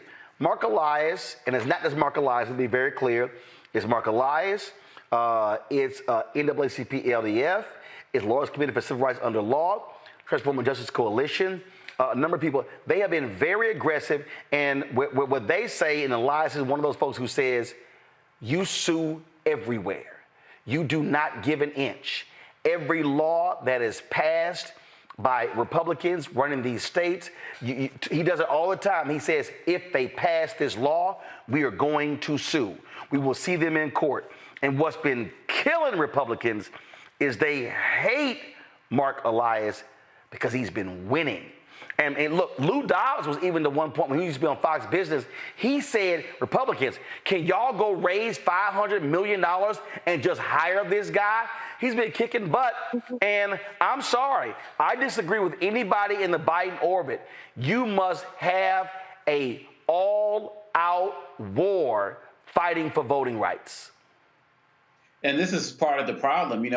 One of the things the article talked about was how Biden and Bauer wanted to be, more strategic in going after certain cases. As slow as this Justice Department has been, as slow as the Biden administration has been, it took, 14 months or something before the DOJ decided to actually go against Trump for the insurrection. You can't do that. They move too slowly right now. And so Elias and others that you mentioned as well, you have to target them. You have to have Republicans and these governors spending their resources trying to keep up with this legislation because it also helps put them on blast. He was the one who helped win the case with the Alabama situation that the Supreme Court decided on, and now Alabama is saying that the governor is saying we're not going to listen. So these types of cases, it puts them on blast. This is put ego aside time. This is kind of what we talked about in the last segment. This is why I asked Mr. Woodbury that question, because I'm fearing with decisions like this, they're making a decision to kind of go towards this middle of the ground stance, this tempered approach, and Republicans do nothing in a tempered manner right now. So people can say Elias had an ego and all this other type of stuff. EGO, edging goals out. We're edging goals out by putting him out like this. And really, this is a mistake by the Biden administration. And you talked about those internal politics. You know them better than most. But really, we have to put the egos aside and keep the eyes on the prize. And Elias should have stayed part of that process. This is one of the tweets that Mark Elias just put out. This tweet went out, let's see here, almost a couple of hours ago. The Alliance Law Group sued the Wisconsin Elections Commission, alleging that a 2022 Wisconsin Supreme Court decision prohibiting the use of drop boxes in the state violates voters' rights. Now, Julian, why is this important? Because tomorrow, guess what? The Wisconsin Supreme Court flips to Democrat majority, 4-3. So by suing them, it now will go before the Supreme Court. The state Supreme Court can invalidate the previous ruling and declare drop boxes to be constitutional. There you go. You know, I think Obakongo is absolutely right about this whole issue of ego. We need pit bulls. The problem with Democrats is they don't want to be pit bulls. They want to be nice. That was President Obama's problem. He wanted to get along with everybody. Well, how can you get along with everybody? If you are taking the food off my plate, I'm not going to say, would you please remove your hand? I'm going to take my fork and stab you. I mean, literally. So Democrats want to play nice. White Democrats are afraid of alienating the white middle, and that white middle will flip to their own convenience. This guy's a pit bull. Democrats need to lift him up, applaud him, keep him going. And the fact that we don't do it is why we had that orange man as a president, and why people are now worried about whether or not President Biden can have re-election. But President Biden needs to just get a backbone. I mean, I know he's 80. And maybe if you haven't had one all this time, you're not going to get one now. But if you want to keep this position and lift up the values that you have believed in all your life, then you need to put some boxing gloves on, dude, and let's start fighting. If Democrats don't fight, we won't win. Well, again, this was what tweet Elias responding to Michael Steele. Steele had a tweet from a story that said there's a big problem waiting us at polling sites in 2024. For example, North Carolina wants to allow observers appointed by county political parties to move freely around polling locations, record poll workers, and stand just 5 feet away as voters cast their ballots. Elias says, and he does this all the time, if this is enacted into law, North Carolina will be sued. You're absolutely right, Julian. Pit bulls are needed, and so sometimes you got to ruffle feathers. And you know what? Everything can't be done quiet. Sometimes you got to be noisy. Now, Mark Elias spends a lot of time going on MSNBC. We've been trying to get him on the show. So, Mark, come on over to Roland Martin Unfiltered. Trust me, don't only talk to MSNBC, come talk to us as well. You represent Black Voters Matters and a lot of other groups, and so come holler at Black folks as well, because we think what you're doing is right, but it's also important for our audience to hear directly from you. And so we're going to keep inviting him to the show. For Julian Obakongo, I appreciate y'all joining us on the panel today. Thank you so very much. Everybody who's watching, thanks for watching us as well. Don't forget us. We want you to support us in what we do. First and foremost, we should easily be, y'all, at 100,000 downloads of the Black Star Network app. Keenan, tell me what the number is. We should be there, y'all. So download our app on all your devices. Apple phone, Android phone, Apple TV, Android TV, Roku, Amazon Fire TV, Xbox One, Samsung Smart TV. Also, please support us by joining our Bring the Funk fan club. Your dollars make it possible for us to do what we do. And so please send your check and money orders to P.O. Box 57196, Washington, D.C. 20037-0196. Cash App, $RM Unfiltered. PayPal, R Martin Unfiltered. Venmo is RM Unfiltered. Zelle, Roland at RolandSMartin.com. Roland at RolandMartinUnfiltered.com. And of course, you can also buy a copy of my book, White Fear, How the Browning of America is Making White Folks Lose Their Minds. And so get it at all bookstores, you name it, you can get it. And of course, download it on Amazon and download the copy. First of all, get it on Amazon and download a copy of Audible. Watch us on Amazon Fire TV, Amazon News. You can say, Alexa, play news from the Black Star Network. You can also watch us on Plex TV as well. I'm going to close out the show, y'all, with my man, General Brown. Again, it was a long line of brothers at our military breakfast on Saturday morning. And so he could not take photos with everybody, but he wanted to be sure to give a fist bump to all those military brothers who attended the luncheon. And so we're just going to close the show out with that, showing that brother some love. 06, I'll see y'all tomorrow. Holla! All right, let's see here.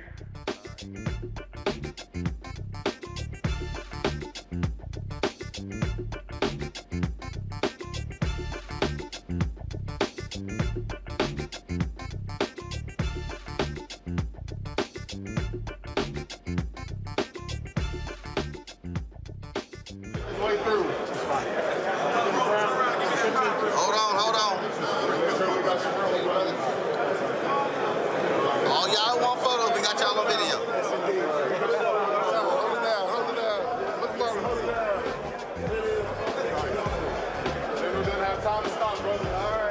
Just shoot videos.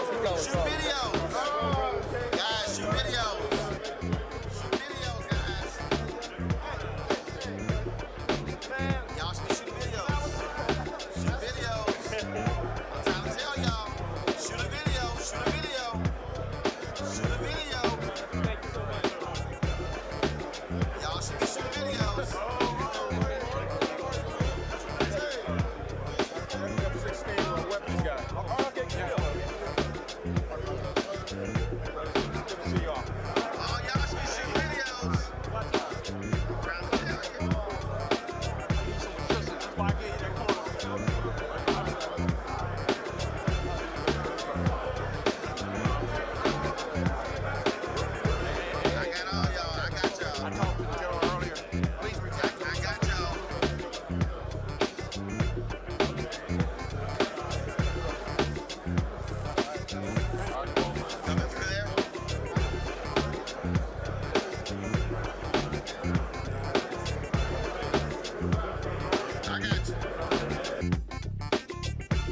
Folks, Black Star Network is here.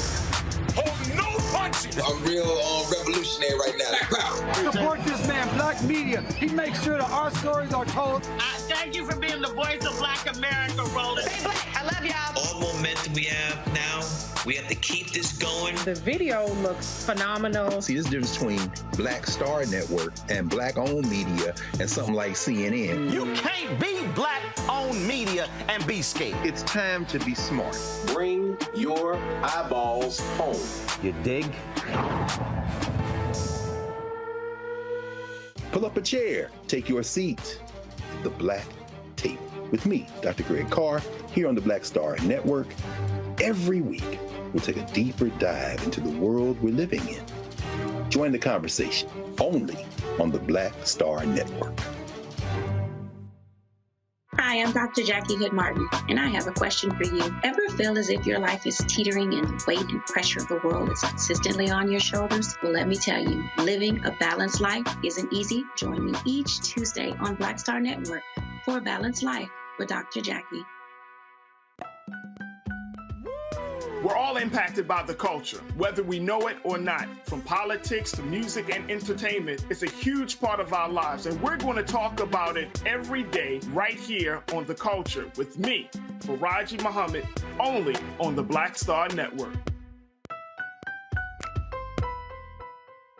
I'm Deborah Owens, America's Wealth Coach, and my new show, Get Wealthy, focuses on the things that your financial advisor and bank isn't telling you, but you absolutely need to know. So watch Get Wealthy on the Black Star Network.